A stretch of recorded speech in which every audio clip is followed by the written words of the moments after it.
Hey guys, tonight we begin with a subject that once decided who lived, who died, and who got dramatically drowned in the village pond: witchcraft. So before you get comfortable, take a moment to like the video and subscribe, but only if you genuinely enjoy what I do here. And let me know in the comments where you're tuning in from and what time it is for you. It's always fascinating to see who's joining us from around the world. Now dim the lights, maybe turn on a fan for that soft background hum, and let's ease into tonight's journey together. In today's world, owning a cat means you either love animals, have an allergy to commitment, or simply enjoy being judged silently while you eat snacks. But in the Middle Ages, your cat wasn't a quirky companion. It was hard evidence that you were in league with the devil, and it didn't even have to be black. Sure, black cats got the worst PR. They were considered Satan's preferred colour scheme, but any cat was suspect. Cats, you see, were thought to be familiars, magical animal assistants gifted to witches by dark forces. Their main purpose? Spying on you, delivering your spells, and licking the blood of your enemies off their paws. Which, in fairness, sounds like a typical Tuesday for some cats. If you were seen feeding a cat, people might think you were sustaining your demon servant. If you let it curl up in your lap, clearly you were holding a private strategy meeting with your infernal advisor. And if you spoke to your cat, which of course everyone does, your neighbours might not hear, "Who's my little fluffy baby?" but "Go forth, destroy the barley crop, and make Agnes trip over her spinning wheel." The church wasn't much help in clearing the feline's name. In 1233, Pope Gregory IX issued a decree linking cats to devil worship. This sparked waves of cat killings in some towns, an act of religious zealotry that, in one of history's greatest ironies, may have made the Black Death worse. Fewer cats meant more rats meant more fleas meant more plague. And naturally, when the plague hit, guess who got blamed? That's right, witches. It was a self-sustaining paranoia loop. Even if you didn't own a cat, just having one hang around your house could raise eyebrows. Stray cats were basically furry accusations with tails. And if your cat scratched someone, leaving them bleeding, that was seen as a demonic attack. The only defense was convincing people that Mittens wasn't possessed. He was just a jerk, which, to be fair, is hard to argue. In the Middle Ages, knowing your way around a spice rack was fine, as long as your knowledge stopped at "salt makes things salty." Anything more advanced, and you were basically on a first-name basis with Lucifer. Herbs, especially medicinal ones, were deeply suspicious. If you could brew a tea that soothed a cough, you might have studied under a healer. But if it actually worked, you had clearly made a pact with the devil. See, medieval medicine relied on two things: prayer and bloodletting. And if your method didn't involve draining half the patient's fluids while muttering Latin, people assumed you had gotten your knowledge from a less heavenly source. The problem was that many women, especially midwives and older village healers, knew how to use plants for practical remedies.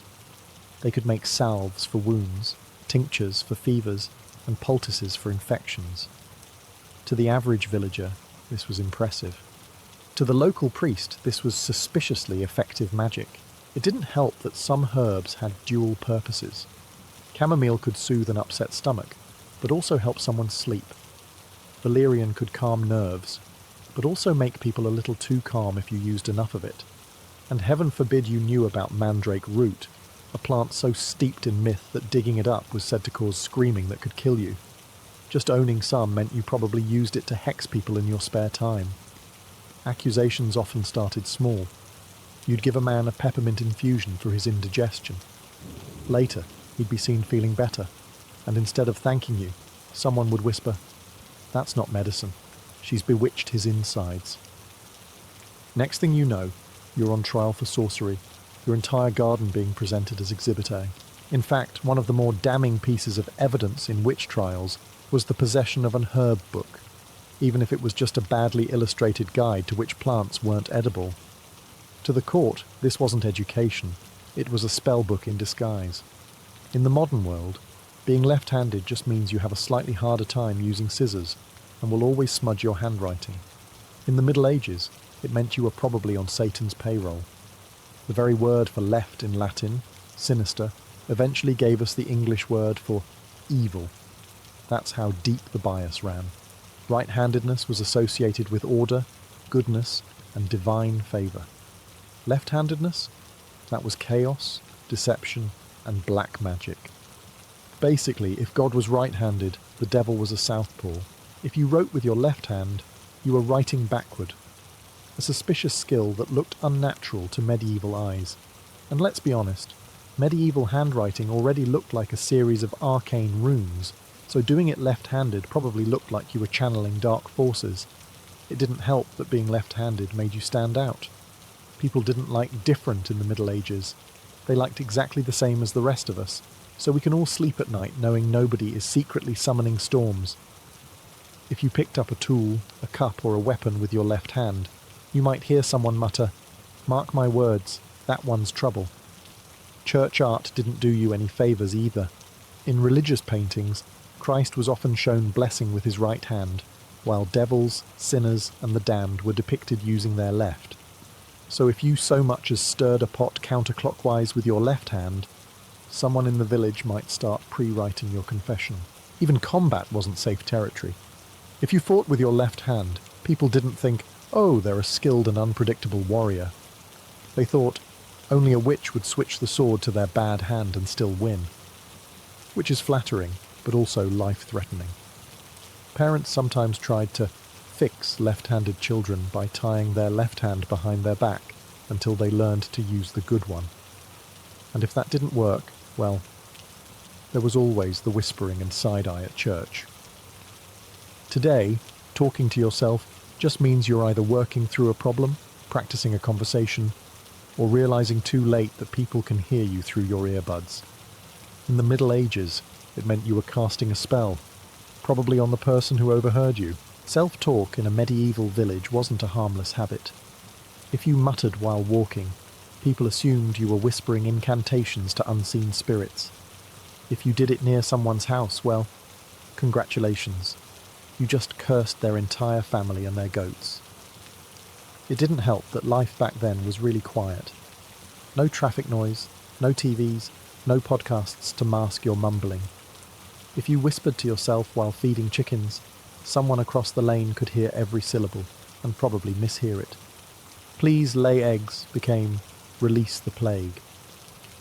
Superstition thrived on coincidence. Say you're walking home, muttering about how you wish the wind would stop rattling your shutters. That night, the wind dies down.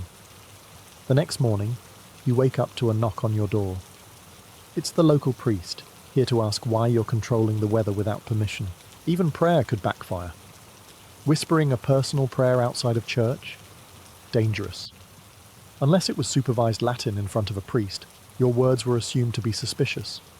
Private devotion looked a lot like private spell work. Talking to animals was even worse.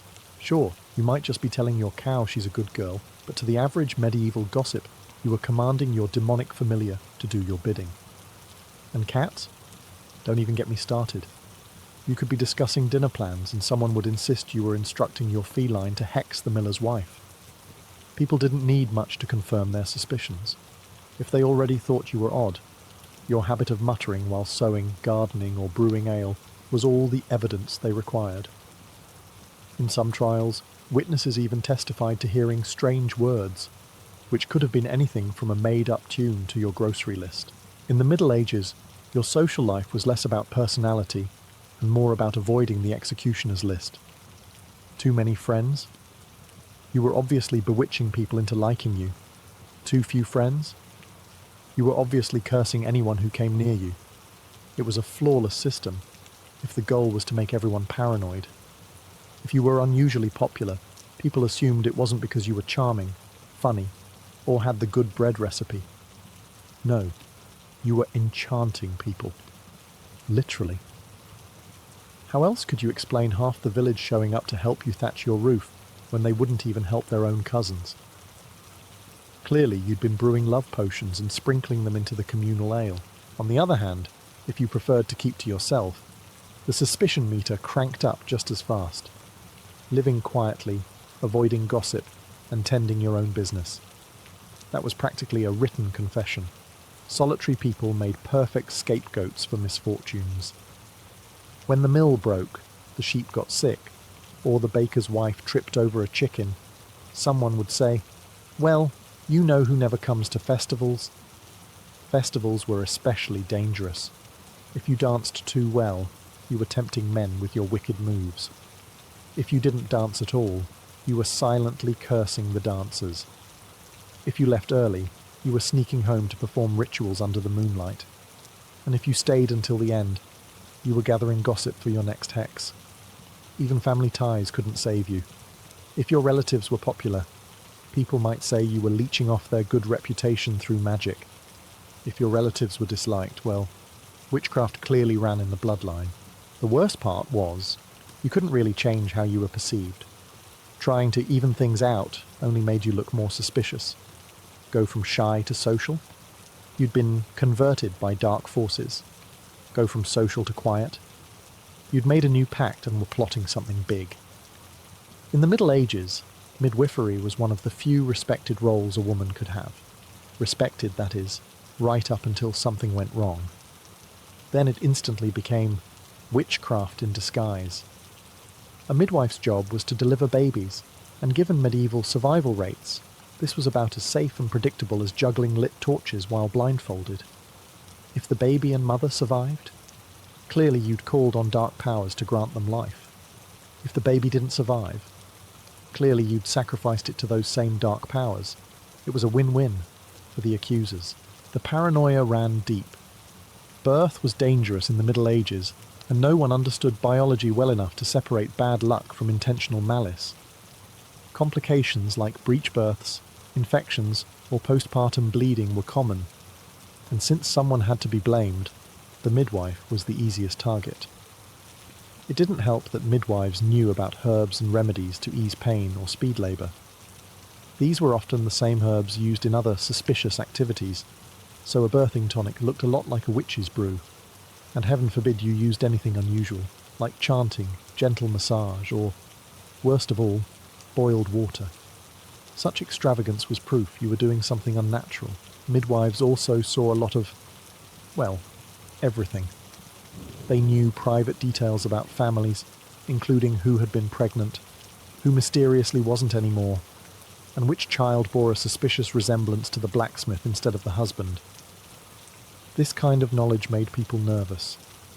In a society where gossip travelled faster than disease, she knows too much could quickly turn into she knows too much because she talks to demons. Sometimes, the accusation didn't even start with the family involved. A jealous rival, a spurned suitor, or a cranky neighbour could accuse a midwife of witchcraft simply to ruin her livelihood.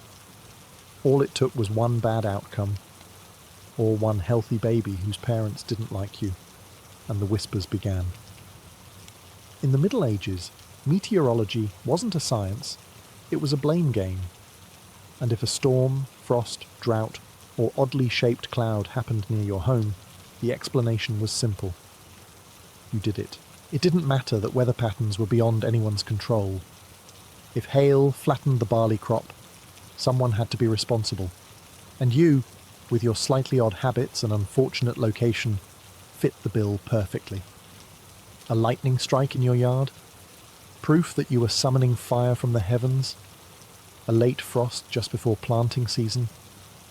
Clearly you'd whispered to the moon to ruin the harvest.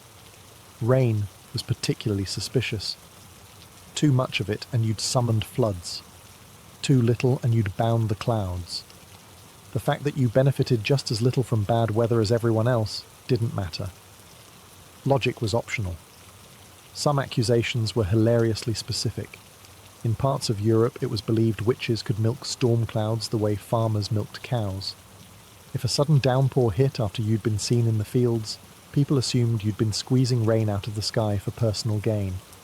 And by personal gain, they meant evil purposes nobody could quite define. Travellers could make things worse. If they passed through and claimed, "The weather was fine until I reached this village. Congratulations, you were now the village's climate control suspect." No one questioned the traveller's honesty, because why would a stranger ever lie? Church sermons also fanned the flames. Priests sometimes preached that witches could steer storms to punish sinners or protect their own crops. So if your garden looked better than your neighbour's after a season of bad weather, you might as well start packing for your trial.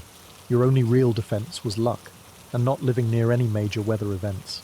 But in a time before accurate forecasting, that was like trying to avoid puddles while walking blindfolded through a rainstorm. Eventually, nature would turn against you, and the villagers would follow.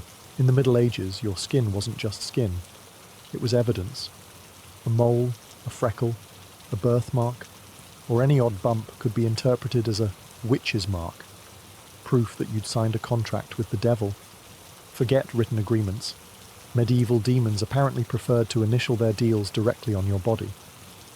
These so-called witches' marks were thought to be where a witch's familiar, their animal-shaped demon sidekick, would suckle. Yes, really. If you had a mole near your arm or neck, the story went that you were feeding your demonic pet like some sort of infernal cat cafe. Birthmarks, especially unusual ones, were equally dangerous. A strawberry-shaped mark? That was the devil's brand. A dark freckle? A secret portal for evil spirits? An oddly shaped scar? Clearly the result of a midnight ritual gone wrong. And heaven help you if the mark vaguely resembled a symbol. The moment someone said, "It looks like a crescent moon," you might as well start practicing your innocent yet doomed expression. Witch hunters even had a professional method for finding these marks. During interrogations, they'd strip the accused and poke at anything suspicious with a needle. If the spot didn't bleed or hurt, that was proof it was unnatural.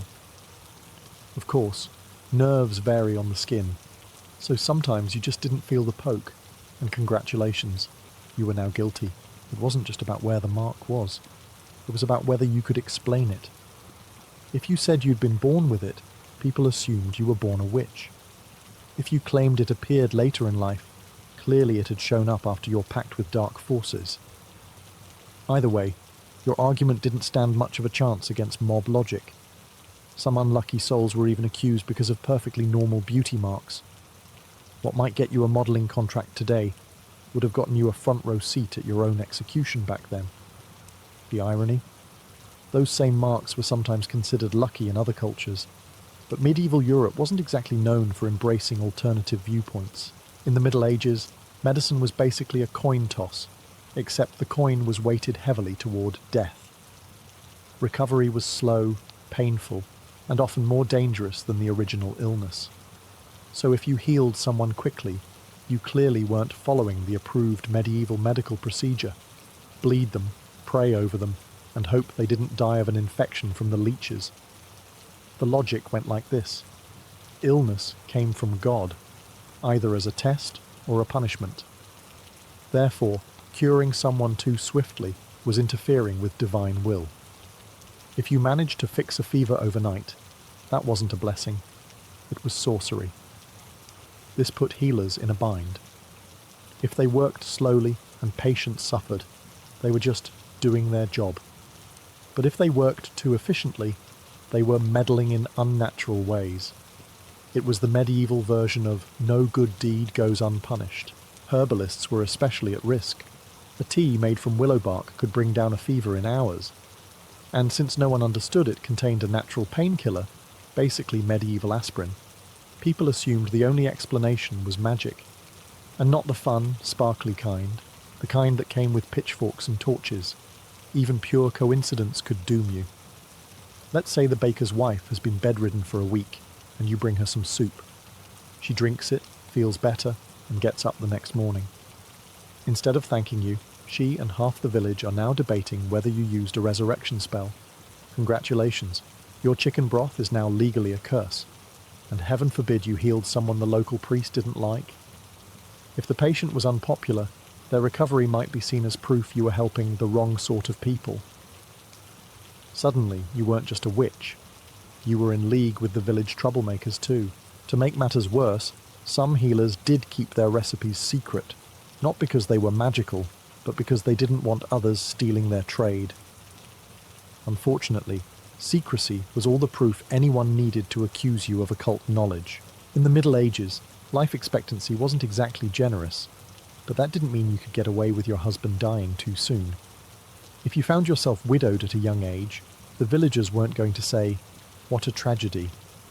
They were going to say, convenient. Marriage back then was a practical arrangement.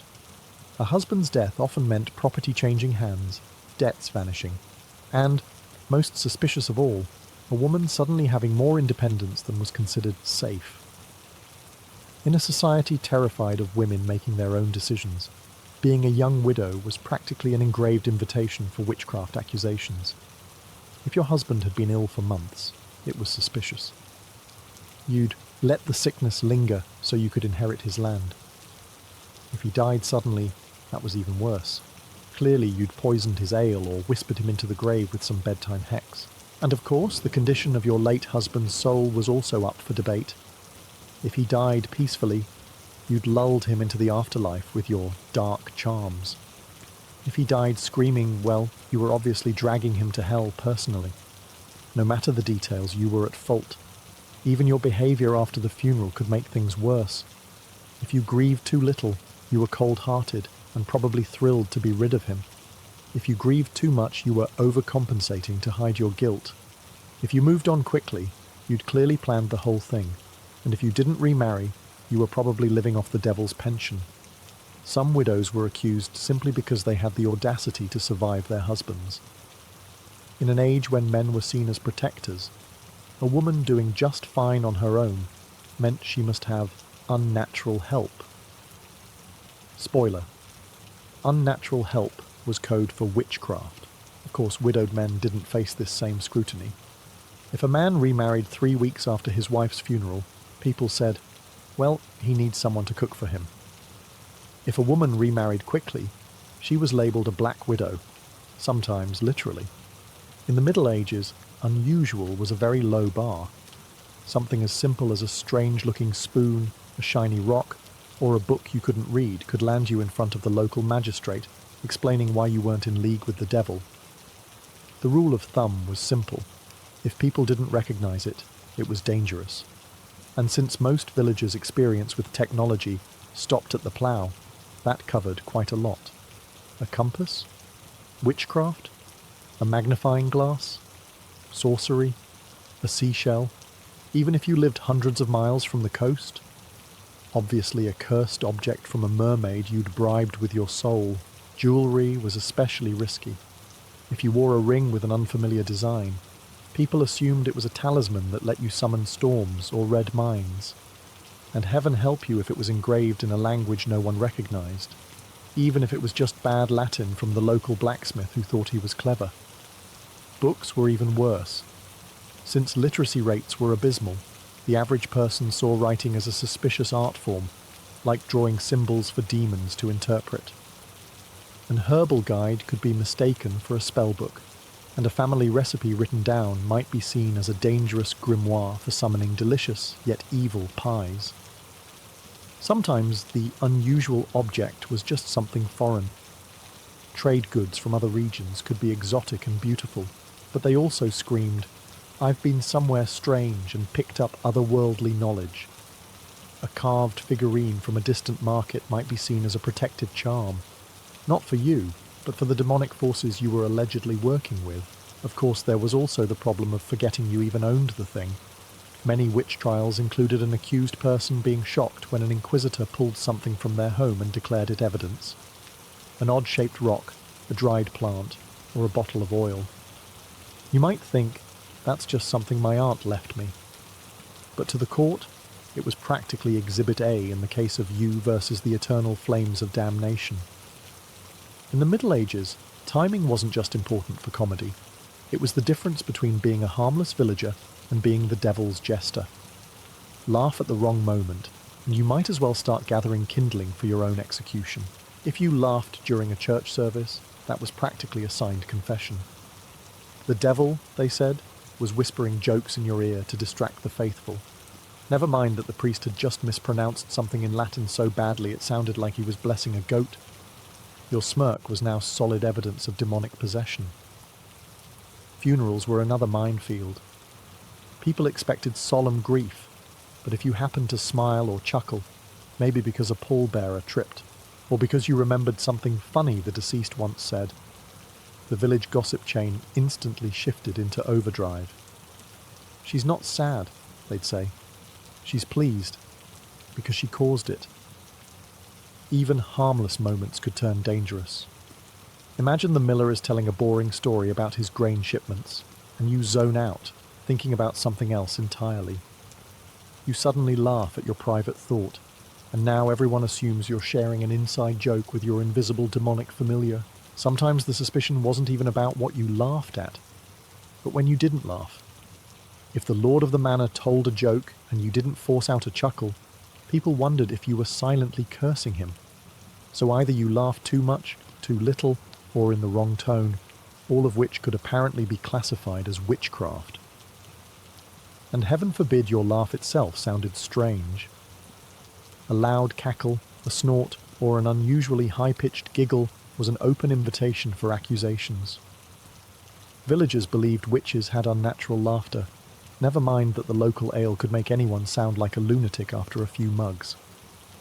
The irony? In a time when life was short, brutal, and full of plague, laughter should have been considered a rare blessing. Instead, it was treated like contraband, something you had to ration out carefully, lest it be used as evidence in your trial. In the Middle Ages, living alone wasn't seen as peaceful solitude. It was suspicious isolation. If you weren't part of a household, you clearly had something to hide. And according to popular opinion, that something was probably a cauldron and a pact with Satan. For starters, people didn't really choose to live alone back then.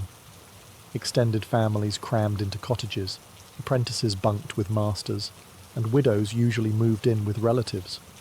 Privacy was basically a luxury no one asked for, except, apparently, witches. So, if you were the one person who preferred your own company, you weren't just independent. You were planning dark rituals without witnesses. Your living situation became even more suspicious if your home was on the edge of the village or in the woods. That wasn't a quiet spot with a nice view. That was a secret lair where you consort with forest spirits and possibly eat children.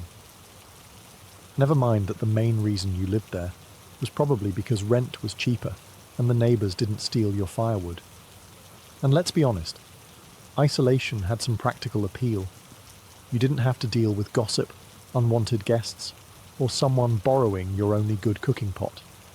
But in medieval logic, wanting to avoid other people wasn't a sign of introversion. It was a sign you were plotting the downfall of Christendom, one cursed loaf of bread at a time. Even your daily habits would be scrutinized. Did smoke rise from your chimney at odd hours? Brewing potions? Did you keep your windows shuttered? Hiding demonic rites? Did you light a candle late at night? Communicating with spirits, because no one in the Middle Ages ever needed light for something mundane like mending socks. It didn't help that most people associated hermits with strange religious zealots or mysterious healers, both groups hovering in that grey area between holy and heresy. So living alone placed you dangerously close to both categories, and one angry neighbour could push you straight into burnable offence territory. In the Middle Ages, making a prediction, any prediction, was like walking into a tavern, announcing you had plague, and expecting people to buy you a drink. It just wasn't going to end well. You didn't have to predict something dramatic like the king's assassination, or the end of the world. No, the bar was much lower. Guess that it might rain tomorrow? Witch. Say you think the harvest will be bad this year? Witch. Casually mention that old Thomas should probably fix his roof before winter. Congratulations, you just hexed his house. The problem was that people remembered when you were right, but conveniently forgot the dozen times you were wrong. If you said there'd be a storm and a week later lightning hit the church steeple, it didn't matter that you were just commenting on the weird clouds. Clearly, you had bent the weather to your will. Even completely obvious predictions could get you in trouble. Anyone with eyes could see the sky darkening and smell rain on the wind, but if you mentioned it aloud before it started, you'd be accused of summoning it. And if you happened to be carrying anything remotely suspicious at the time, say a walking stick or a basket of herbs, you might as well skip to the trial phase, Some predictions weren't even about the weather. If you guessed someone's cow might be pregnant, you were reading the signs, which was just medieval speak for consulting unholy forces. And if the cow later gave birth to a calf with any odd markings, people would swear you'd cursed it for your own dark amusement. The irony was that certain respected professions had to predict things. Shepherds, farmers, and sailors all made educated guesses about the seasons, the tides, and the winds. But if you weren't in one of those jobs and you displayed even a hint of foresight, you were a threat to the natural and church-approved order. Worst of all, predicting anything good could be just as dangerous as predicting disaster. If you said, "The baby will be a boy," and it was, people would ask how you knew. And in the absence of biology textbooks, the answer was obvious: magic. In the Middle Ages, growing old wasn't automatically respected. It was tolerated at best, suspicious at worst. And if you lived past the age when you could work the fields, bear children, or stir a pot without spilling half of it, you were in dangerous territory. Because in a world where survival was tough, people liked tidy explanations for unusual things, and living too long practically screamed sorcery. You see, most people didn't make it past 40. If you were still shuffling around at 70, the question wasn't, "What's your secret?"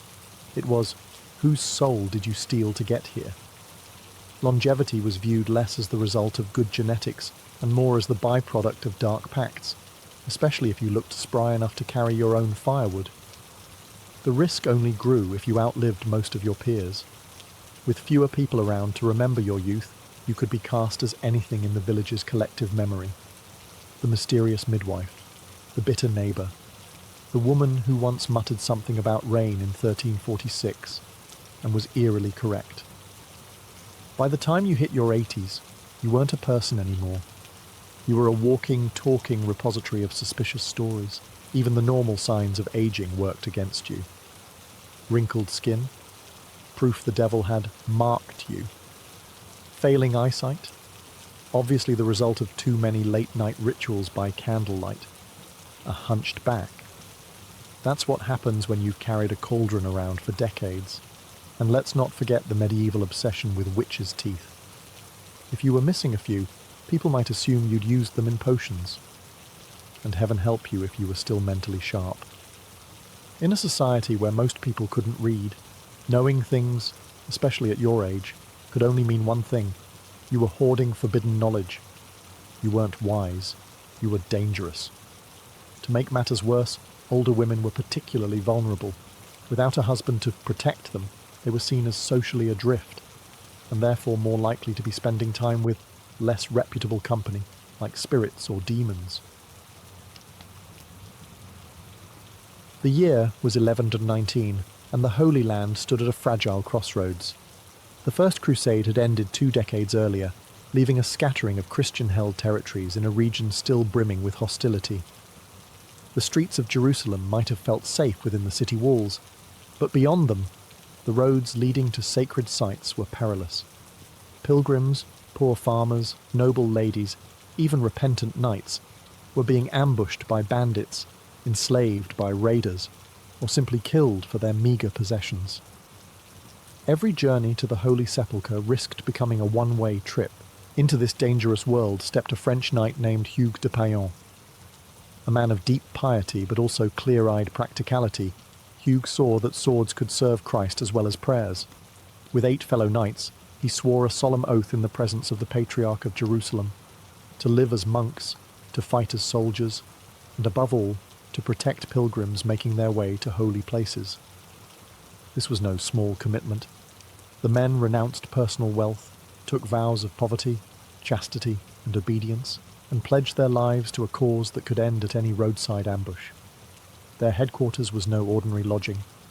King Baldwin II granted them quarters on the Temple Mount, in a wing of the former Al-Aqsa Mosque, believed by Crusaders to stand on the site of King Solomon's temple. From this sacred location, the knights took their name, the poor fellow soldiers of Christ and of the Temple of Solomon, or simply the Knights Templar.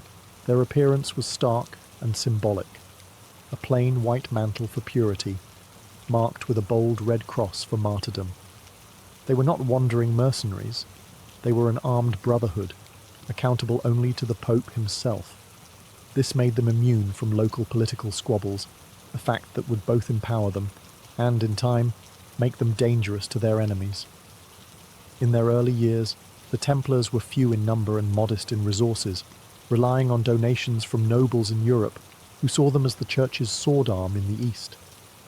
But word of their courage began to spread. Pilgrims spoke of white-cloaked knights riding fearlessly into danger, cutting through ambushes like avenging angels. In an age when faith and war were inseparable, the Templars embodied both. Holy men who carried Bibles in their hearts and steel in their hands.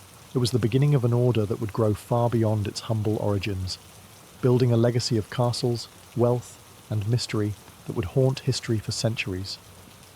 Long before swords were drawn in the Holy Land, another group had already planted its roots in Jerusalem, not as warriors, but as caregivers. The Order of the Knights of the Hospital of St. John of Jerusalem, later known simply as the Hospitallers, began in the 11th century as a humble brotherhood, tending to sick and weary pilgrims. In a city sacred to three faiths, they offered medicine, food, and shelter without asking questions about a traveller's birthplace or past sins. But after the First Crusade in 1099, the world around them changed. The streets filled not only with pilgrims, but with soldiers, merchants, and spies. The air itself seemed thick with tension. The Hospitallers realized that compassion alone would not shield their patients from raiders or war. Under the leadership of Blessed Gerard, and later his successor Raymond Dupuy, the order transformed from a purely charitable mission into a militarized brotherhood.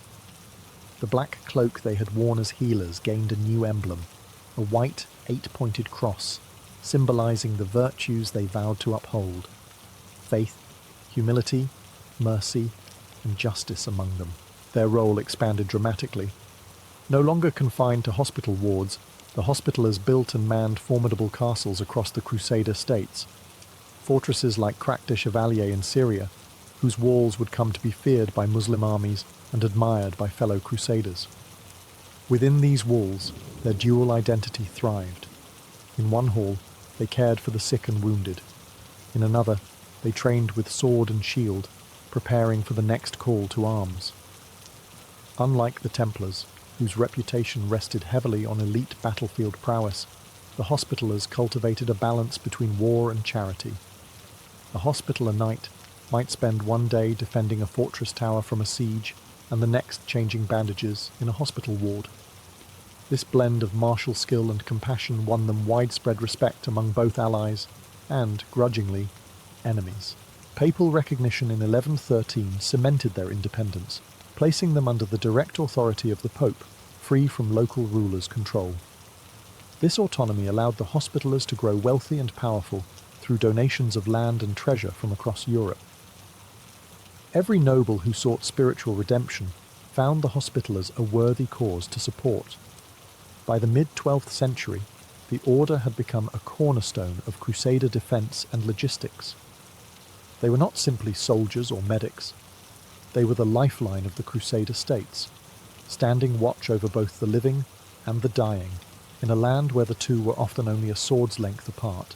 While the Templars and Hospitallers were already well established in the Holy Land, the Order of Brothers of the German House of St. Mary in Jerusalem, better known as the Teutonic Knights, was born from a more specific need to serve German-speaking pilgrims and crusaders. The year was 1190, and the Third Crusade was raging.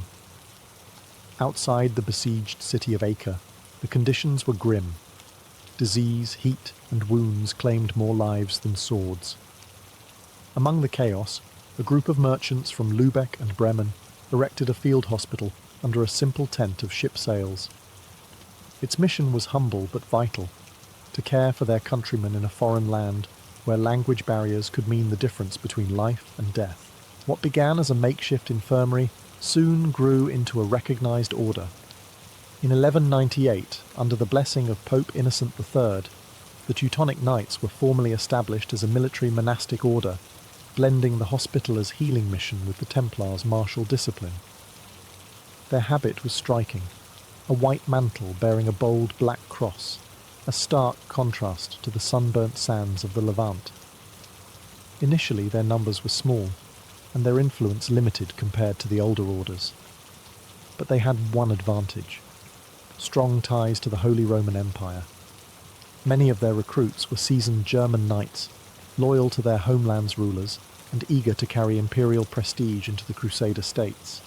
They built hospitals, fortified outposts, and joined major campaigns, often fighting alongside their Templar and Hospitaller counterparts. Yet the Holy Land would not be their final stage. The Teutonic Knights soon turned their gaze north and east, where pagan tribes still resisted Christianization. In the early 13th century, they embarked on the Baltic Crusades, carving out a Crusader state along the shores of the Baltic Sea. There, they built towering castles of stone, imposed Christian rule, and engaged in decades of brutal warfare against the Prussians, Lithuanians, and Samogitians. In both the Holy Land and Europe, the Teutonic Knights combined fierce military campaigns with an organized, almost bureaucratic approach to governance. They were not just warriors, they were colonizers, administrators, and master builders. Their order's rigid discipline, German efficiency, and unyielding faith made them a formidable force, admired by allies, feared by foes. Though their origins lay in a small hospital tent outside Acre, the Teutonic Knights would grow into one of the most powerful and enduring military orders of the medieval world, leaving a legacy of stone fortresses and contested frontiers. Though the Templars, Hospitallers, and Teutonic Knights differed in origins and missions, they were bound together by a common foundation: the monastic rule that shaped their lives. Joining one of these orders meant more than picking up a sword. It was a total surrender of personal freedom to a life of obedience, discipline, and faith. A recruit, often a knight of noble birth, would renounce all personal wealth upon admission. Lands, titles, and income were handed over to the order, leaving him with nothing but the clothes on his back and the weapons issued to him. In exchange, he received the habit of the order: for Templars, the white mantle with its red cross; for Hospitallers, the black cloak with a white cross; for Teutonic Knights, the white with black. These garments were not simply uniforms, they were symbols of vows taken before God. Life within the order followed a strict rhythm. Days began and ended with prayer, often in the chill of a candlelit chapel. Meals were eaten in silence while scripture was read aloud, a reminder that the knight's body was fed for one reason only: to serve God in battle or charity. Luxuries were forbidden: no hunting for sport, no decorative armour, no brightly coloured clothing. Horses were shared between knights, and personal servants were strictly limited. Even letters from home could be inspected by superiors to prevent distraction from the mission. Above all, knights were expected to live by the 3 monastic vows: poverty, owning nothing for themselves; chastity, forgoing marriage and family; and obedience, carrying out orders without hesitation. But to these vows, the military orders added another: the defence of Christendom, even to the point of martyrdom. A knight was to stand his ground against the enemy, never fleeing unless ordered, and to protect pilgrims, widows, and orphans from harm. Breaking these rules could mean harsh penance: fasting, public humiliation, or even expulsion from the order. Yet the discipline forged by this code created some of the most feared and respected warriors of the medieval world. Their enemies might see them as fanatics, but to fellow Christians, they were holy champions, steel-clad monks who served not for gold or glory, but for the salvation of souls. It was this strict code that allowed small groups of knights to hold fortresses against armies many times their size, to march into hopeless battles without fear, and to inspire awe across Europe and the Middle East. The code was their strength, and, in some ways, the seed of their eventual downfall. The Crusader orders did not simply patrol roads or guard gates. They reshaped the very landscape of the medieval Near East.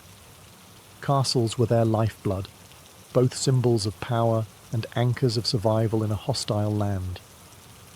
For the Templars, Hospitallers, and Teutonic Knights, these fortresses were more than military bases.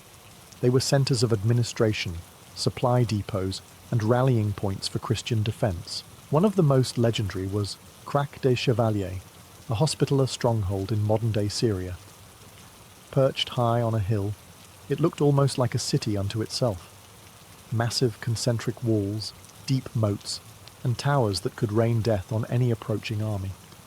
It could house thousands, store years' worth of supplies, and withstand siege engines for months. Even the great Muslim leader Saladin avoided a direct assault, knowing it would drain his forces.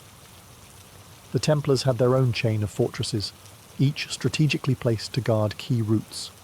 Safed, Tortosa, and the coastal stronghold of Chateau Pèlerin bristled with high walls and angular defences designed to deflect stones and arrows. Inside, they contained chapels, barracks, storerooms, and cisterns to collect rainwater. Every inch planned for the long grind of siege warfare. The Teutonic Knights, though less prominent in the Levant, would make their architectural mark in the Baltic. Their castles in Prussia and Livonia were not just fortresses, but symbols of colonization, built in stark brick and stone, dominating the surrounding countryside. Structures like Marienburg Castle in modern Poland became administrative capitals, housing not only soldiers, but also officials, scribes, and treasuries. These castles were rarely built for beauty, yet their imposing presence inspired awe and dread alike. Walls could be 10 meters thick, gates reinforced with iron, and towers positioned to allow crossfire on attackers. Inside, the layout reflected the dual life of the orders. Chapels for prayer stood beside armories stacked with weapons, kitchens and refectories supported daily life, while underground storerooms held enough grain and salted meat to last through years of isolation. Maintaining these fortresses was a monumental task. Supplies had to be shipped from Europe, skilled masons and engineers employed, and garrisons kept ready for sudden attacks. But in a world where alliances shifted quickly and borders were drawn in blood, the castles of the Crusader orders were unyielding anchors, visible proof that faith, steel, and stone could hold back the tide of enemies. Though the Crusader orders were born in vows of poverty, their influence soon made them some of the wealthiest institutions in medieval Christendom. From castles in the Holy Land to estates in France, England, and Germany, the Templars, Hospitallers, and Teutonic Knights controlled vast networks of land, farms, mills, and ports. These holdings were gifts from kings, nobles, and merchants who believed that donating to the orders would secure divine favour, and perhaps a few earthly advantages.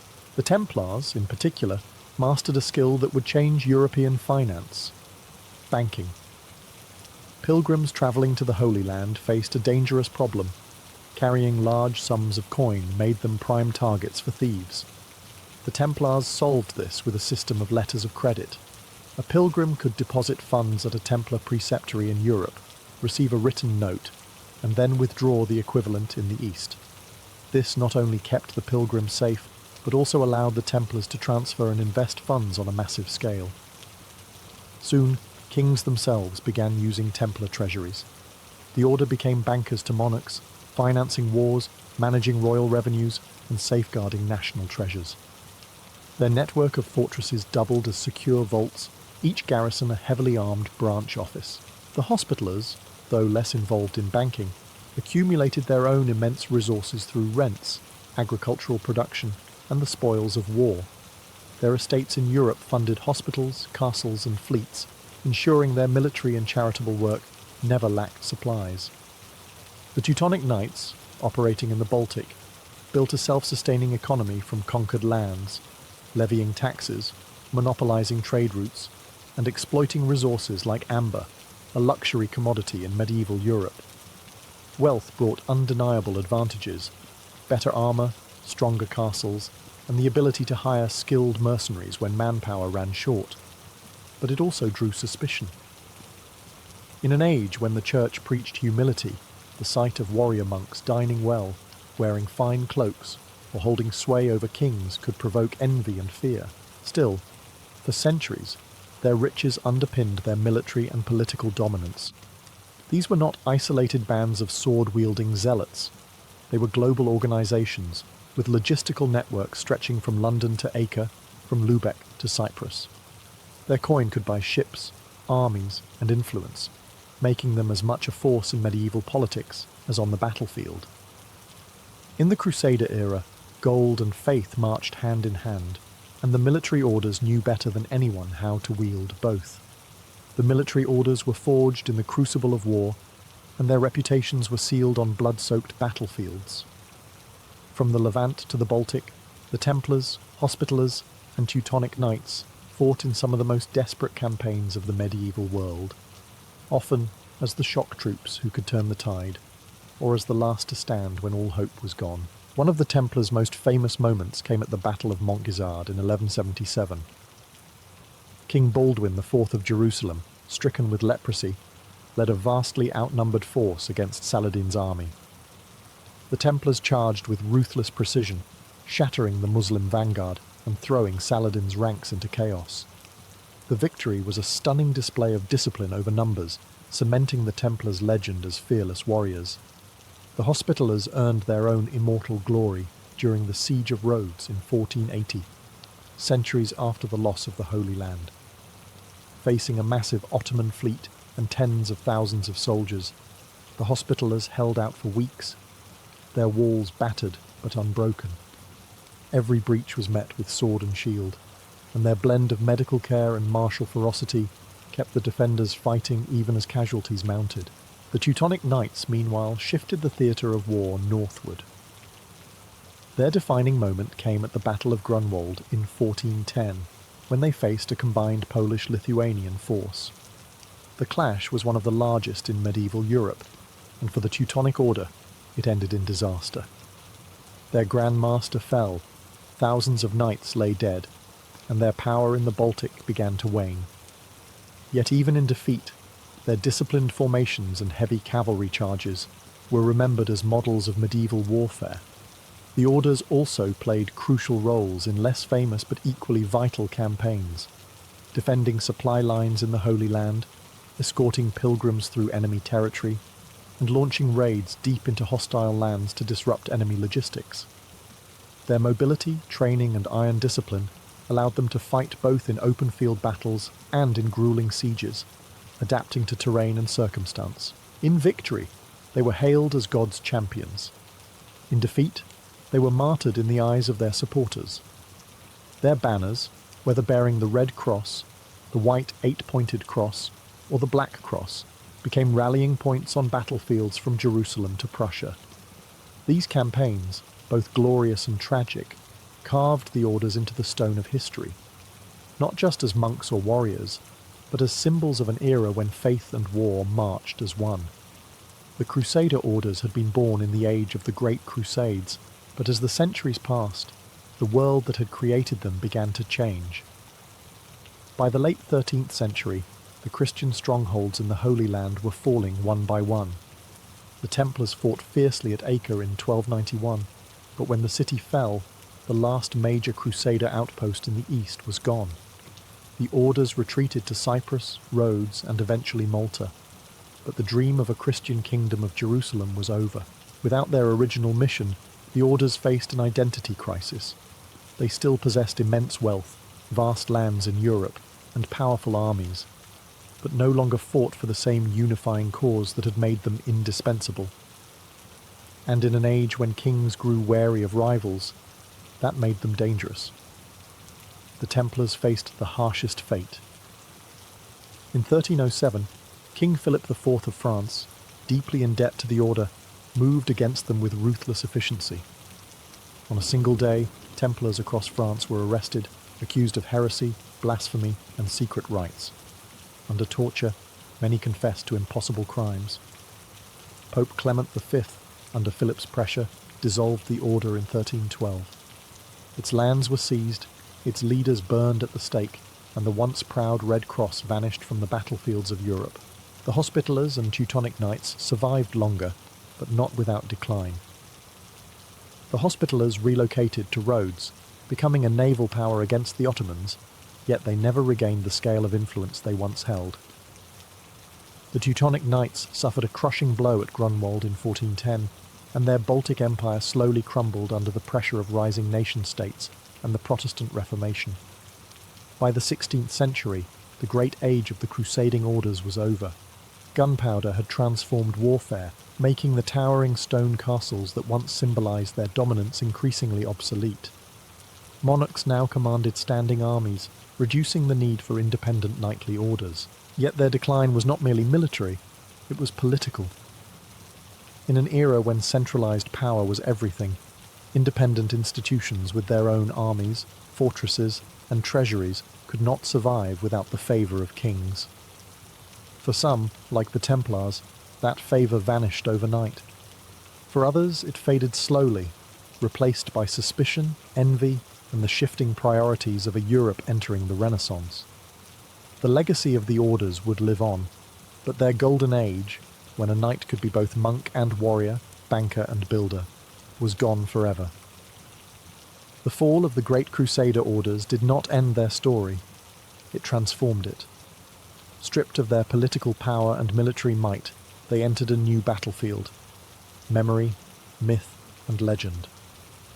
Over the centuries, the names of the Templars, Hospitallers, and Teutonic Knights would echo not just in history books, but in whispered rumours, romantic tales, and conspiracy theories. The Templars became the most enduring in popular imagination. Their sudden destruction in 1312, their wealth disappearing into shadow, and the haunting execution of Grand Master Jacques de Molay, who, according to legend, cursed King Philip and the Pope as he burned, created fertile ground for speculation. Stories emerged of hidden treasure, secret knowledge, and ties to the Holy Grail. From medieval romances to modern novels, the Templars have been recast as guardians of sacred relics, keepers of forbidden truths, or victims of a colossal injustice. The Hospitallers took a different path. Though they no longer ruled vast Crusader states, they endured by adapting. As the sovereign military order of Malta, they continued their tradition of charity and medical care, their 8-pointed cross still recognized around the world. Even stripped of castles and armies, their legacy of service outlasted the empires that once sought their destruction. The Teutonic Knights too persisted. Though their Baltic Empire dissolved, the order survived as a religious and charitable institution. In modern times, they shifted from battlefield to philanthropy, their black cross still a reminder of their disciplined, if sometimes brutal, medieval origins. Legends surrounding these orders often blur the line between fact and fiction. Chroniclers exaggerated their deeds, enemies slandered them, and poets wove them into tales of romance and betrayal. The Templars' alleged connections to Freemasonry, the Hospitallers' secret diplomatic missions, and the Teutonic Knights' supposed lost relics all fed a centuries-long fascination. Their architectural legacy remains visible in stone fortresses scattered across Europe and the Middle East, Crac de Chevalier, Marienburg, and Chateau Pellerin, standing as monuments to a time when faith was defended with steel. Today, the crusading orders occupy a unique place in cultural memory. They are part history, part myth, symbols of both the piety and brutality of the medieval world. Whether seen as holy warriors, ruthless conquerors, or mysterious guardians of ancient secrets, they continue to capture imaginations, proof that, though their banners no longer fly in battle, the Crusader orders have never truly left the stage of history. The story of coffee in the Ottoman Empire begins not in Istanbul, but far to the south, in the rugged mountains of Yemen. By the early 16th century, Yemeni Sufi mystics had already been brewing the roasted beans as a way to stay awake during long nights of prayer. From the port of Mocha, this strange dark drink began its journey northward, carried in the holds of merchant ships along the Red Sea trade routes. When coffee first reached the imperial capital, it was unlike anything the Ottomans had tasted before. Tea was not yet common, and wine was forbidden by Islamic law, so this bitter, aromatic brew occupied a unique space. It was neither intoxicating nor bland. It awakened the mind while keeping the body alert, making it a natural companion for conversation, reflection, and work.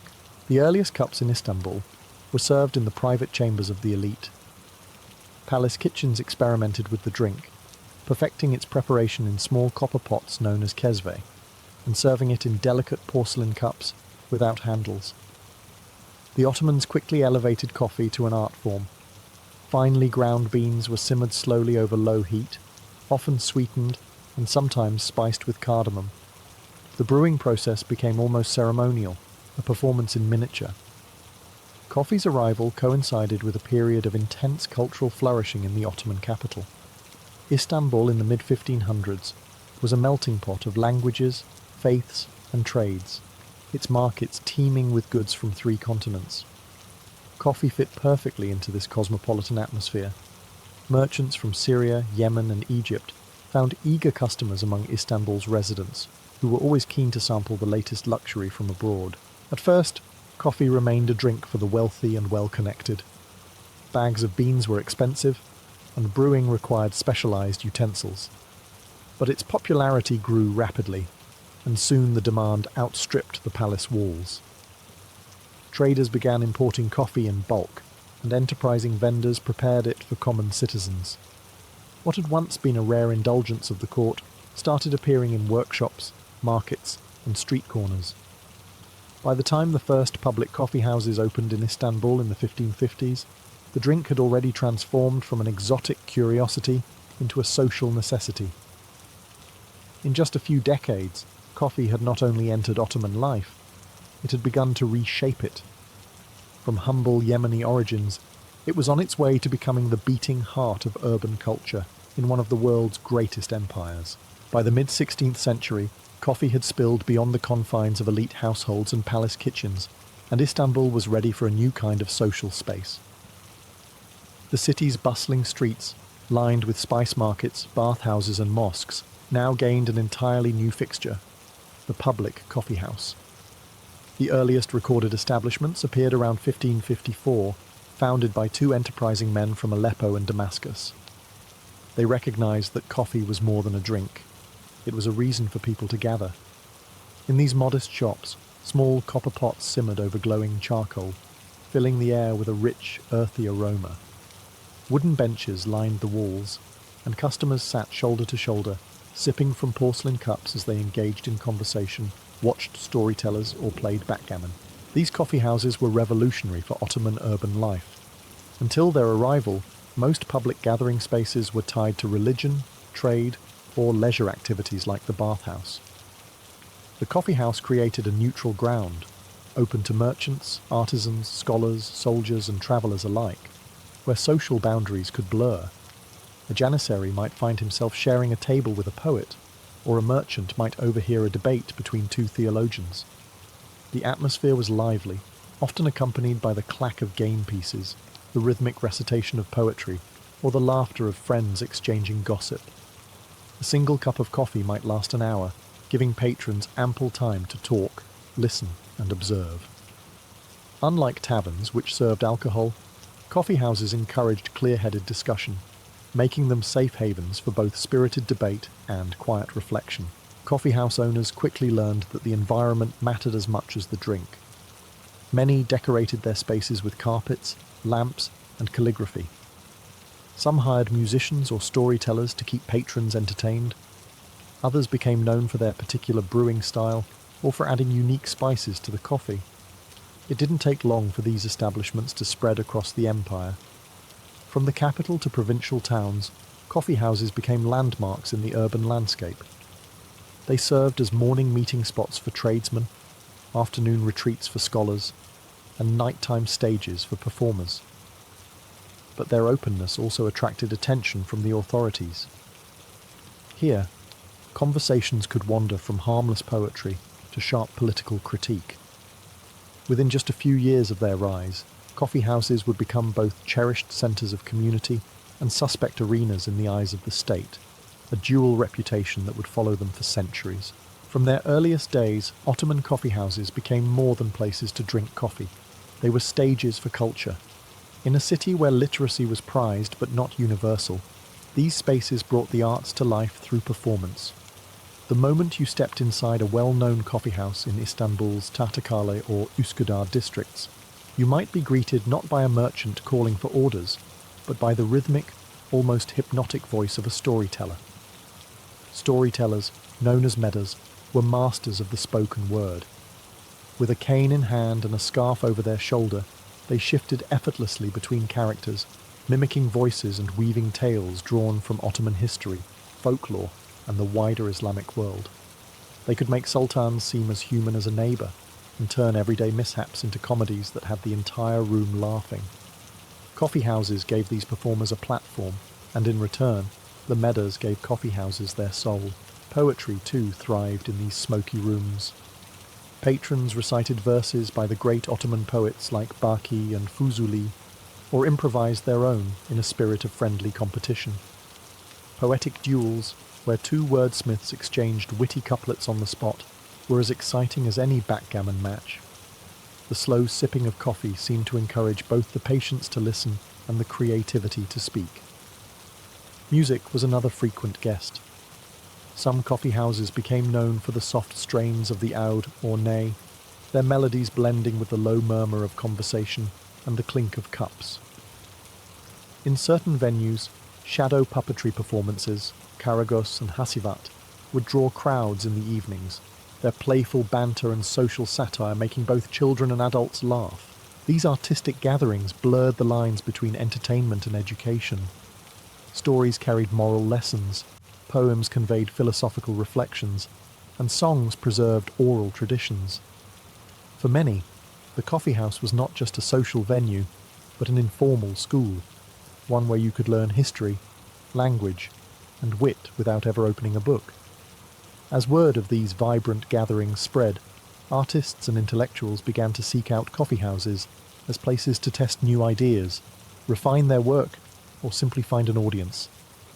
In this way, the Ottoman coffee house became a cultural hub, part theatre, part classroom, part salon, where creativity could thrive in the warm glow of oil lamps and the steady scent of freshly brewed coffee. While poetry and storytelling gave Ottoman coffee houses their cultural prestige, games gave them their everyday heartbeat. Step into one on a late afternoon, and you'd hear more than just the hum of conversation. You'd hear the sharp clack of backgammon pieces, the shuffle of playing cards, and bursts of laughter as friends teased each other over a well-played move. Backgammon, or tavla, reigned supreme. Its origins stretched back centuries, and in the Ottoman coffee house it became more than just a pastime. It was a display of wit and strategy. Old men hunched over boards like generals over battle maps, while younger players hovered nearby, learning tricks and debating the odds. The rhythmic roll of dice was as much a part of the coffee house soundscape as the simmering sesvi. Chess also held a place of honour.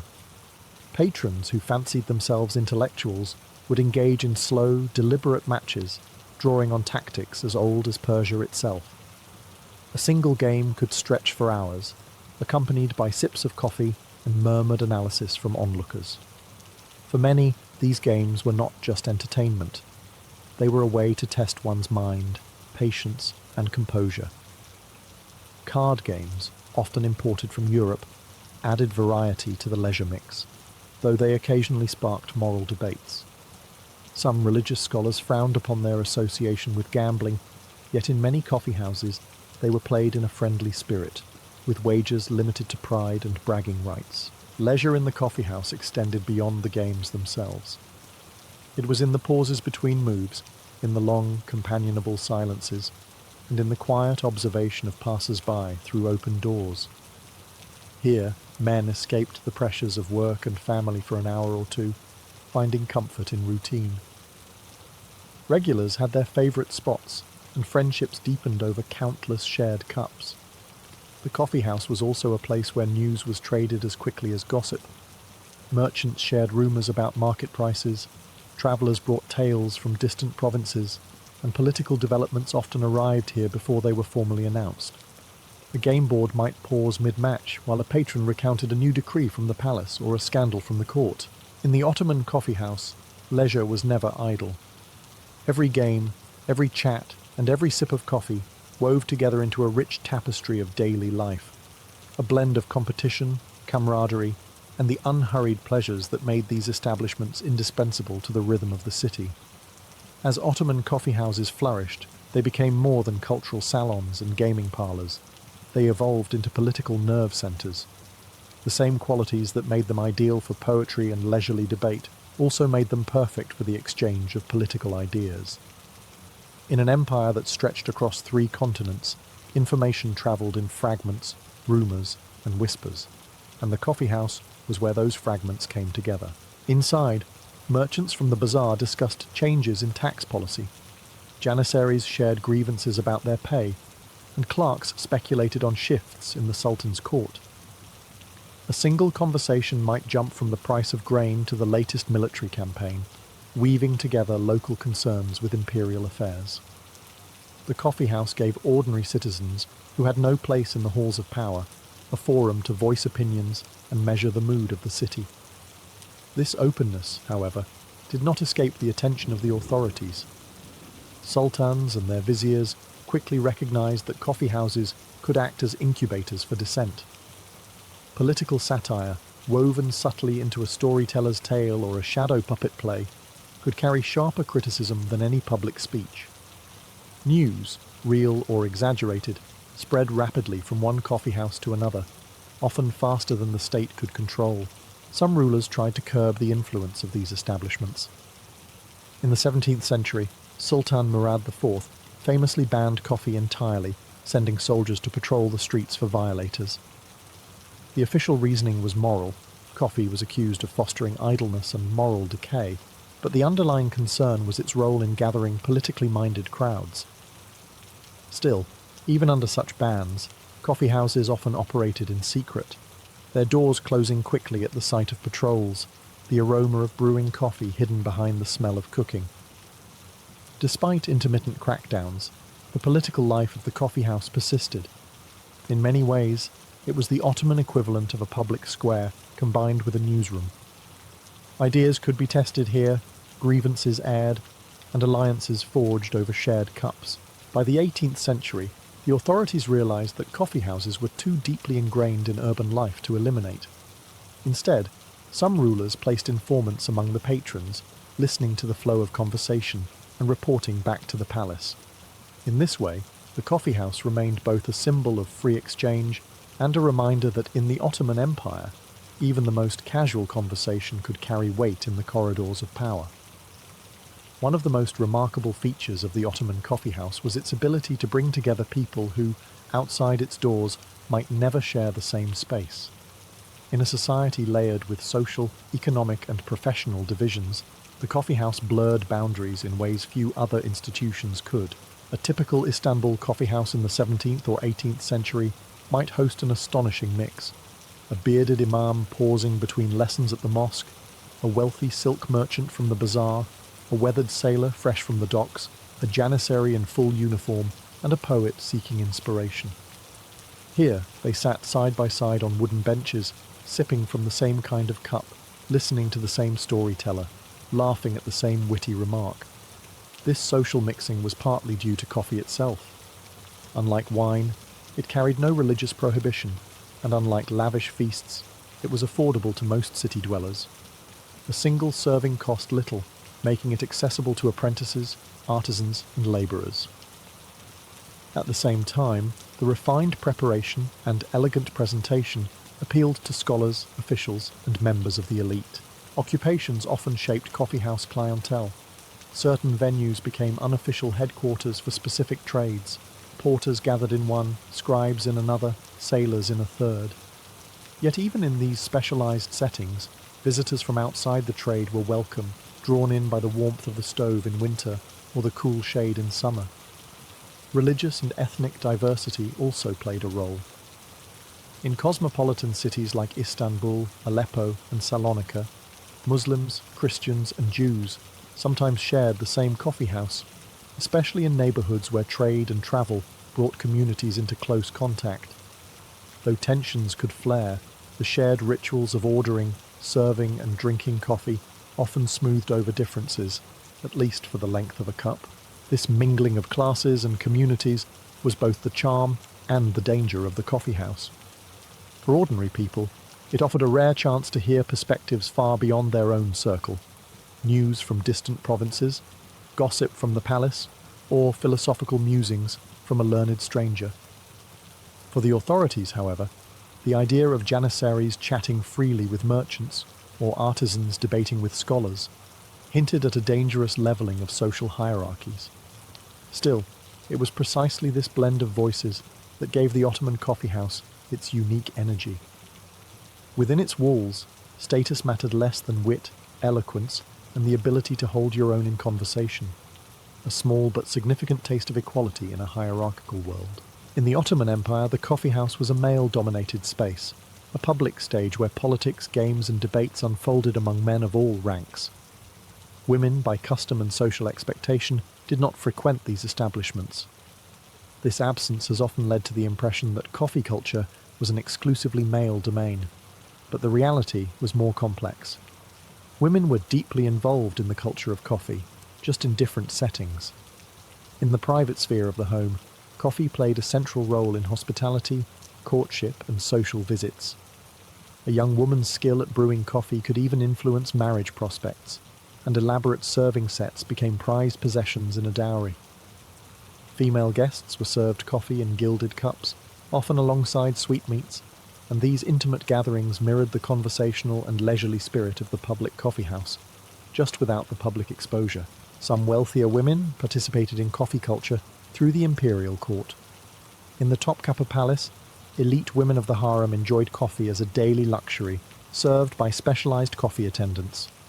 The harem's women, particularly the Valide Sultan and favored consorts, could influence politics indirectly, and coffee became one of many luxuries around which courtly intrigues and discussions took place.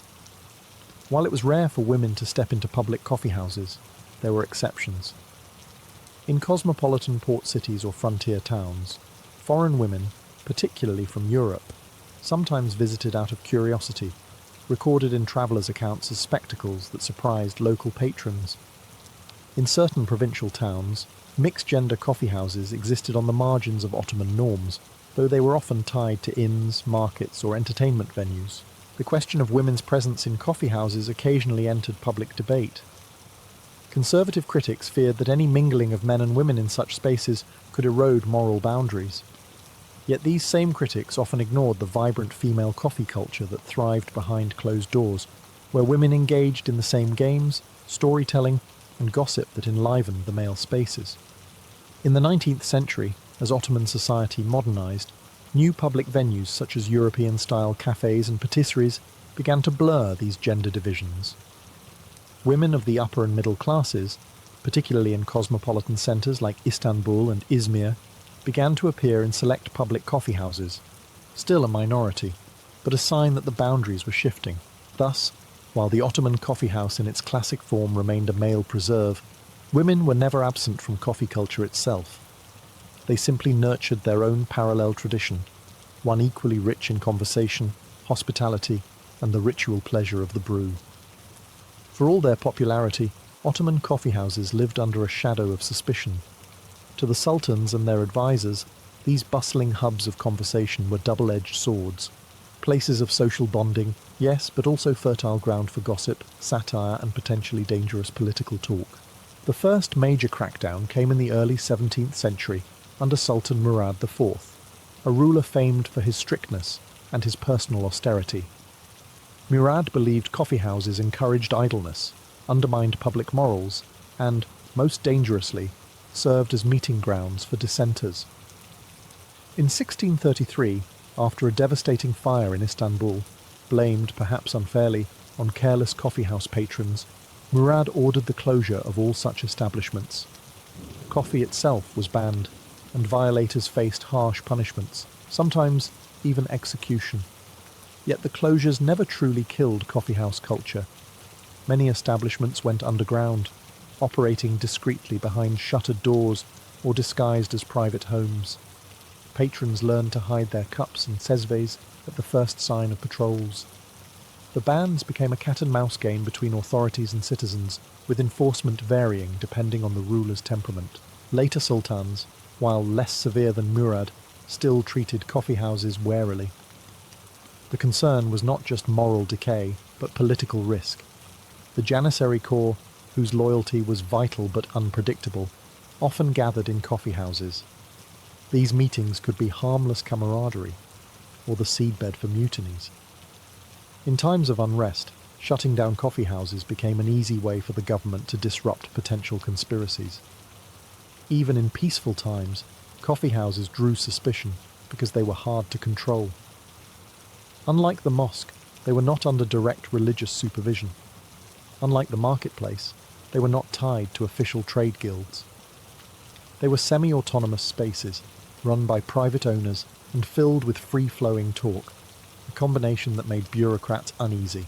Some rulers tried regulation, rather than outright bans. Licenses were introduced, taxes imposed, and in some cases, state informants were placed among the patrons. Storytellers and performers were warned against crossing certain political lines, though many found clever ways to veil criticism in allegory or humour. In the end, coffeehouses proved remarkably resilient. Each ban only seemed to deepen public affection for them, turning the act of sharing a cup of coffee into a quiet gesture of defiance. This tug-of-war between the people's love of coffee and the state's mistrust of its gathering places became one of the most enduring themes in the Ottoman coffeehouse story. By the twilight of the Ottoman Empire in the late 19th and early 20th centuries, the coffeehouse had already outlived bans, moral crusades, and political suspicion. What began as a Yemeni import in the 1500s had grown into an institution so deeply woven into urban life that it was impossible to imagine the empire without it. Even as railways, telegraphs, and European-style cafes transformed city life, the traditional Ottoman coffeehouse retained its magnetic pull. Its influence stretched far beyond the walls of its smoky interiors. The coffeehouse had shaped the way Ottomans socialized, debated, and even thought. It had nurtured storytellers, poets, musicians, and amateur philosophers. It had been both a cradle of high art and a stage for everyday humour, where a porter's sharp joke could earn as much applause as a scholar's polished verse. It was a school for listening as much as speaking, a place where news was sifted, opinions tested, and worldviews expanded. The political dimension never disappeared. Even in the empire's final decades, coffee houses served as unofficial newsrooms, where discussions about constitutional reform, modernization, and the empire's place in a rapidly changing world could flow more freely than in official venues. Many of the ideas that would shape the early Turkish Republic and modern Middle Eastern politics were first debated over small porcelain cups in such spaces. Culturally, the Ottoman coffeehouse left an enduring mark on architecture, literature, and daily ritual. The image of men gathered under low-hanging lamps, smoke curling upward, dice clattering on wooden boards, and the scent of freshly brewed coffee lingering in the air became a defining scene of Ottoman urban identity. Even today, in cities like Istanbul, Sarajevo, and Cairo, echoes of this tradition live on in neighbourhood kahvehaneler, where the pace is unhurried and conversation flows as steadily as the drink itself. Globally, the Ottoman coffeehouse contributed to the spread of coffee culture far beyond its borders. European travellers carried the idea home, and by the 17th century, coffee houses in London, Paris, and Vienna were thriving, direct heirs to their Ottoman counterparts in both form and function. The legacy of the Ottoman coffeehouse is not just the drink, but the ideal it embodied, a space where people of different walks of life could gather, exchange ideas, and feel part of something larger than themselves. In a world that changes faster with each generation, that simple promise, a seat at the table, a cup in hand, and a voice in the conversation, remains as powerful as ever. For the samurai, armour, known as yoroi, was far more than a shield against arrows and blades. It was a second skin, a portable biography, and a public declaration of loyalty. Every curve of lacquered plate, every knot of silk cord, every crest painted in gold, carried meaning that went beyond the battlefield. In a society built upon rigid hierarchies and deep respect for heritage, armour acted as a visible signature of a warrior's lineage. The family crest, or mon, was often emblazoned on the helmet, kabuto, shoulder guards, sode, and sometimes even on the breastplate, do. To see a warrior's mon was to know his clan, his ancestors, and the legacy he carried into battle. This was not mere decoration. It was an unspoken vow to uphold the honour of those who had worn the same emblem before him. Colour was another silent language. Certain hues were reserved for high-ranking families or carried symbolic associations. Crimson could signal courage and a willingness to shed blood for one's lord. Black lacquer conveyed dignity and gravitas. Gold leaf suggested both wealth and divine protection. These choices were deliberate. Every tint and tone was meant to project a specific image to friend and foe alike. Patterns and ornamentation often drew on spiritual symbolism. A helmet might be crowned with a crest shaped like a dragon to invoke ferocity, or adorned with antlers to channel the power and endurance of the stag. Some samurai incorporated motifs from Shinto and Buddhist beliefs: lotus flowers for purity, waves for resilience, or the rising sun for imperial loyalty. These emblems served as talismans, a constant reminder of the warrior's virtues and the spiritual forces he called upon in combat.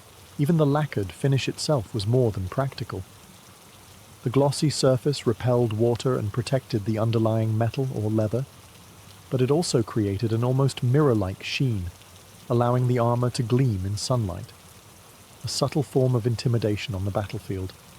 When an enemy faced a line of samurai, each gleaming suit was a declaration: we are ready, we are united, and we carry the weight of history on our shoulders.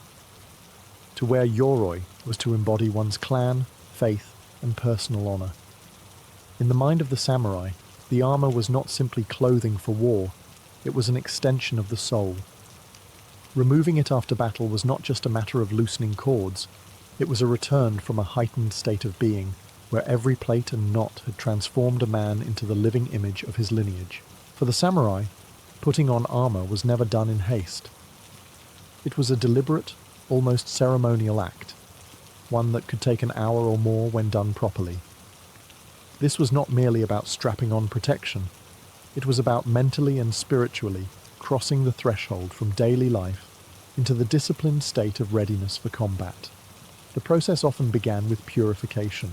Some warriors would wash their hands and face with clean water, or even perform brief Shinto rites to honor the kami, spirits, and seek their blessing. Others might recite a short Buddhist sutra for protection or focus silently on their breathing to steady the mind. Going into battle was not just a physical trial, it was a moral and spiritual one, and the act of donning armor was the gateway. Undergarments came first. A light cotton or silk kimono was worn next to the skin, providing comfort and a base layer to prevent chafing. Over this, a padded jacket, shitagi, and hidate, thigh guards, would be fitted. These pieces ensured that the heavier plates could be worn for hours without exhausting the body. Each layer was tied with precision, the cords adjusted so they would not loosen in the chaos of battle. Next came the armoured components in a carefully ordered sequence. The sunite, shin guards, were strapped on first, followed by the coat, armoured sleeves. Then the do, or cuirass, was placed around the torso and tied securely at the sides.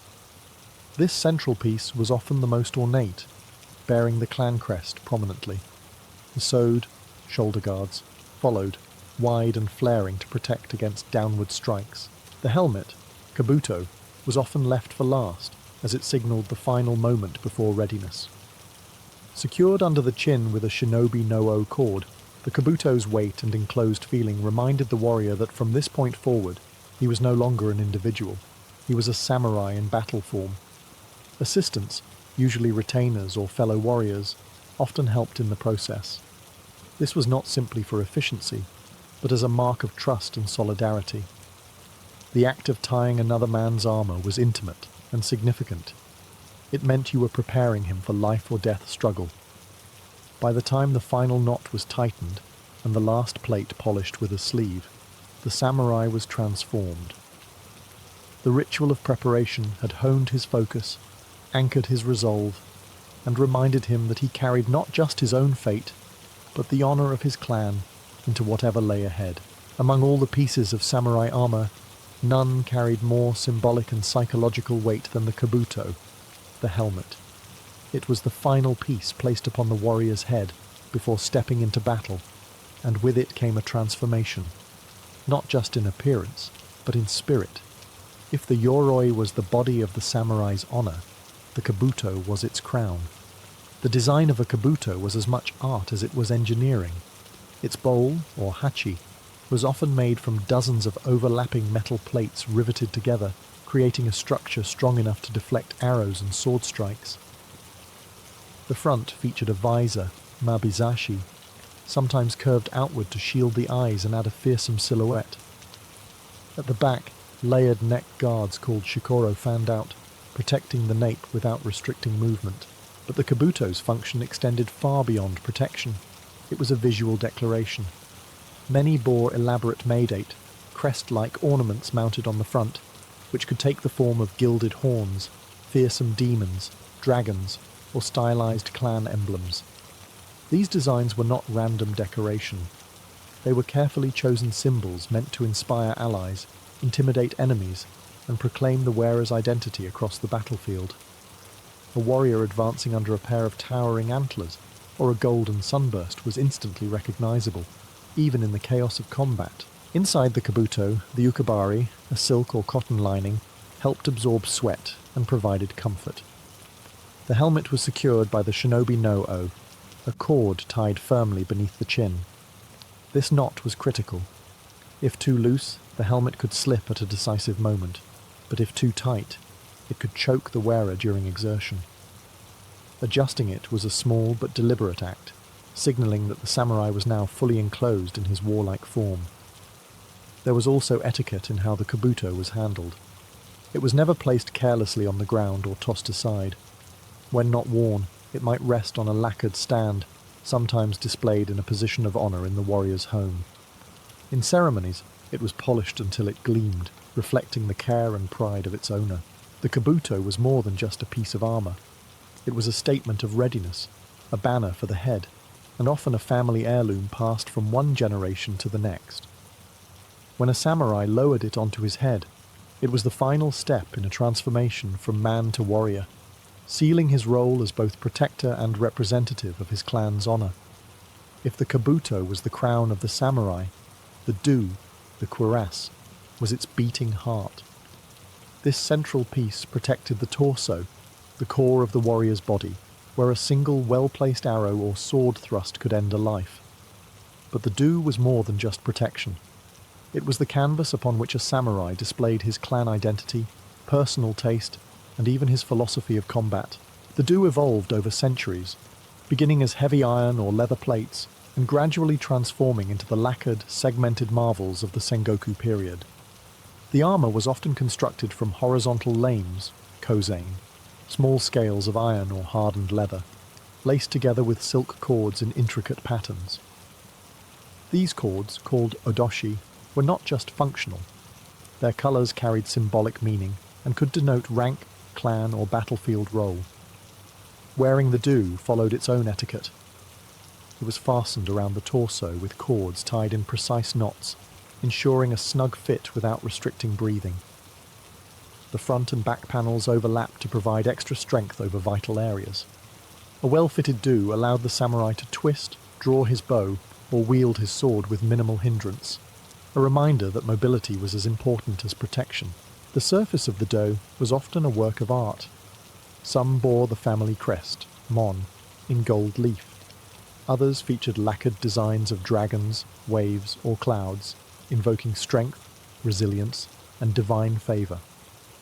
These motifs could act as talismans, imbuing the warrior with a sense of invincibility.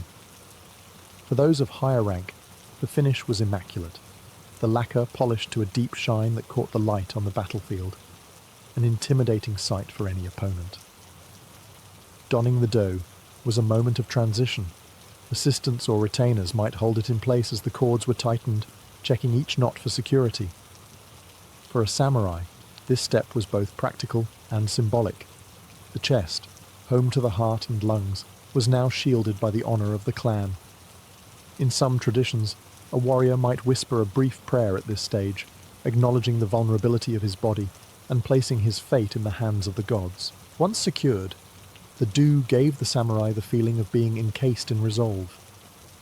It was the literal and metaphorical core of his armor, a piece that carried his family's history on its surface and guarded his life beneath its plates. While the do protected the core, a samurai could not fight effectively without safeguarding his limbs. The arms and legs were the moving parts of combat. constantly exposed during swordplay, archery, and mounted charges. For this reason, the sword, kote, and sunita were essential, not just for protection but for balance and agility. The sword, or shoulder guards, were large, rectangular plates that hung from the upper arm, shielding the shoulders and part of the upper torso. Constructed from lacquered iron or leather scales laced together, they flared outward to deflect downward strikes from swords or spears. Their movement was carefully calibrated, loose enough to allow the arm to raise a bow or swing a katana, but secure enough to stay in place during rapid maneuvers. Often they bore the family crest, or were color-coordinated with the do, ensuring the entire suit looked unified. The kote protected the arms from wrist to shoulder. These armoured sleeves were made from a combination of chainmail, kusari, metal splints, and fabric padding. The outer arm was heavily reinforced, while the inner arm remained more flexible for ease of motion. Kote were tied at several points to keep them snug, preventing loose fabric from catching on a weapon or an opponent's armour. In close combat, kote could mean the difference between a deflected sword cut and a severed arm. The sunite, or shin guards, shielded the lower legs, a part of the body often targeted in foot combat to destabilize an opponent. Made from vertical iron splints sewn onto cloth or leather backing, sunite were secured with straps behind the calf. The design allowed a warrior to kneel, run, or mount a horse without the plates digging into the skin. Their lacquered surfaces resisted mud and rain, vital in the unpredictable conditions of battlefields. Fitting these limb pieces was a methodical process. The sunite went on first, followed by the kote, and finally the sword.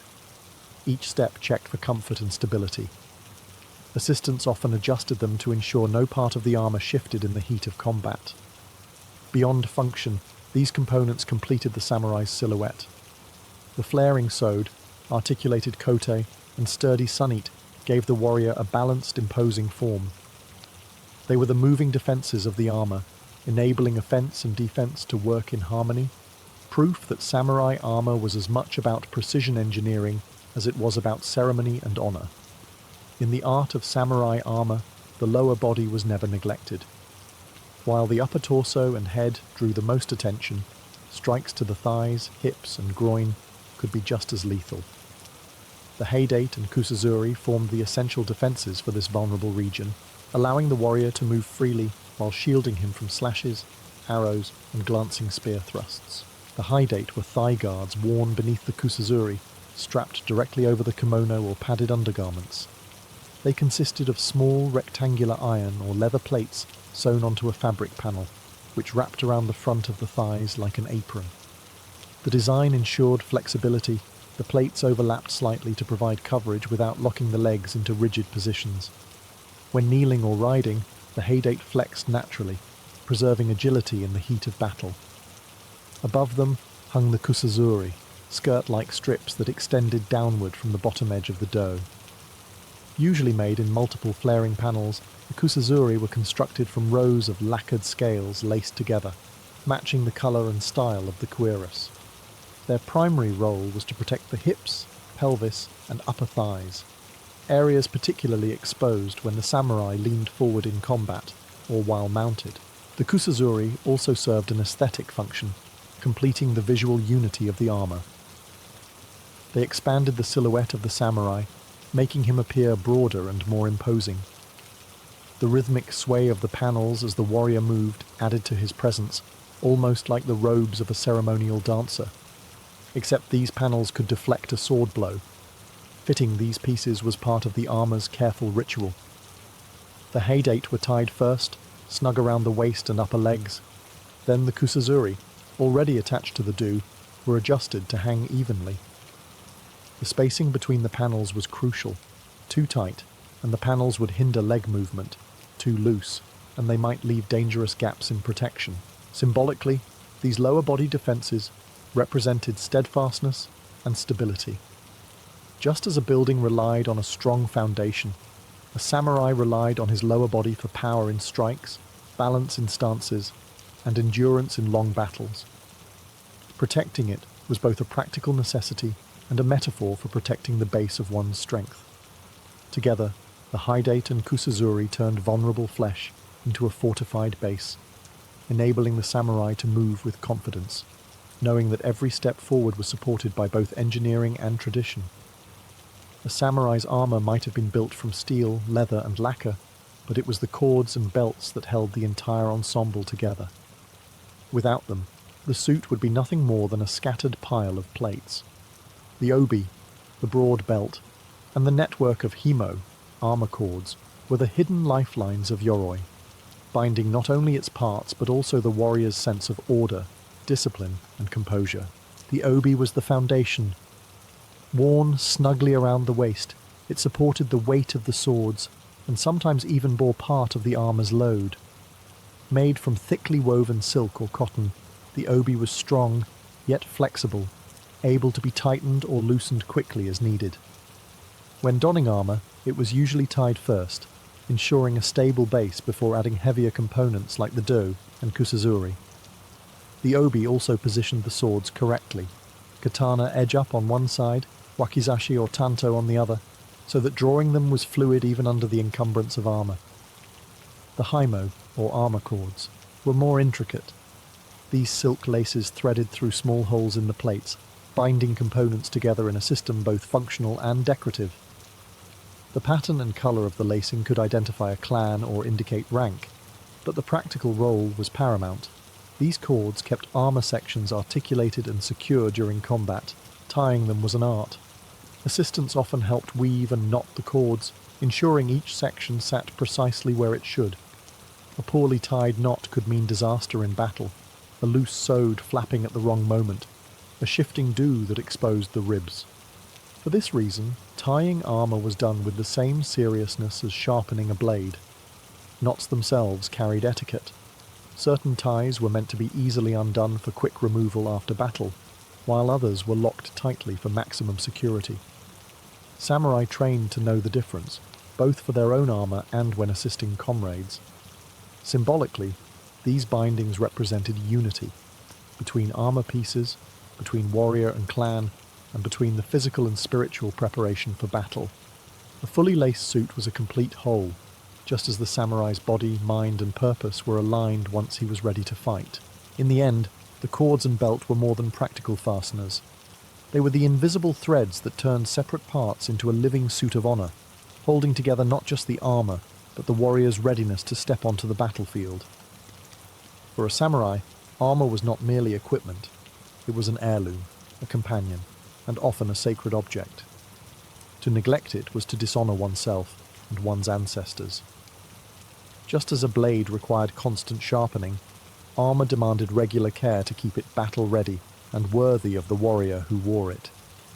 After combat or training, the armour was carefully dismantled piece by piece. Each component, kabuto, do, sode, kote, hydate, sunita, was inspected for damage. Dents in metal plates were hammered out by skilled armourers, while frayed cords were replaced with new silk lacing, often dyed to match the original colour. Any chips in the lacquer were touched up, both to preserve the armour's appearance and to protect it from rust. Moisture was the armour's greatest enemy. After a rainy campaign or a humid summer battle, every plate was wiped dry, and the cords aired to prevent mould. Armour was often stored in a dry chest, sometimes lined with rice straw to absorb humidity.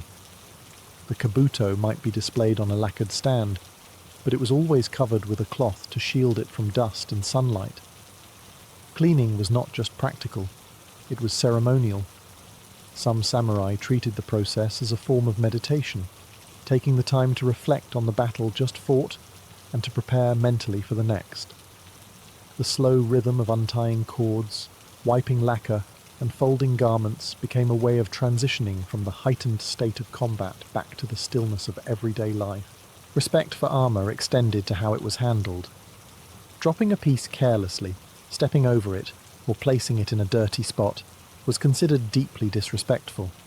When not in use, armour was stored neatly and in a specific order, ready to be donned quickly if duty called. The armour's longevity was a testament to this care. Well-maintained suits could be passed down for generations. Each layer of lacquer, and every repaired plate telling the story of past battles. Some samurai even inscribed small messages or prayers inside their armor, knowing that one day their descendants might wear it. In this way, maintenance was not just about preserving a tool of war, it was about honoring a living symbol of duty, loyalty, and family heritage. To tend one's armor was to tend one's honor, ensuring that when the time came to wear it again, it would be as ready as the warrior himself. If putting on armor was a ritual of transformation, removing it was a ritual of return. For the samurai, taking off yoroi was never done casually. It marked the end of a period in which he had been more than just a man. He had been the embodiment of his clan's honor, a living weapon, and a guardian of his lord's will. The process began with stillness. After battle or duty, a samurai would stand or kneel as assistants untied the cords, starting from the outermost pieces. The sode and kusazuri were usually removed first, their silk laces loosened with deliberate care to avoid tangling. The clatter of lacquered plates hitting one another was the soundtrack of a warrior shedding his martial shell. The kabuto came next, lifted slowly from the head and placed respectfully on a stand or wrapped in cloth. Removing the helmet was symbolic. It marked the moment when the warrior's mind could lower its guard. For many, the feeling of air on sweat-damp hair was as much an emotional release as a physical one. The do, being the heart of the armor, was often taken off last among the major plates. As it opened and slipped away, the weight lifted from the shoulders was both literal and symbolic. The samurai's body was free again, but so too was his spirit, released from the focused intensity required in armor. Once all the plates were removed, the undergarments were folded neatly and set aside for washing. Assistants or the samurai himself would then inspect each piece for damage, beginning the process of maintenance immediately if needed. Armor was never left scattered. Each component was stored in its proper place, ready for the next call to arms. For some, the removal ritual included a brief prayer of thanks, gratitude for survival, for the armor's protection, and for the honor of fulfilling one's duty. In times of peace, the ritual might be followed by tea or quiet reflection, a way of re-entering daily life with composure. The etiquette of removing armor reminded the samurai that battle was not the only state of existence. Just as a warrior had to know how to fight, he also had to know how to set aside the trappings of war and resume the roles of leader, father, or servant. In this way, the ritual of removal was not an end, but a bridge, connecting the world of combat to the world of living, and ensuring the samurai remained whole in both.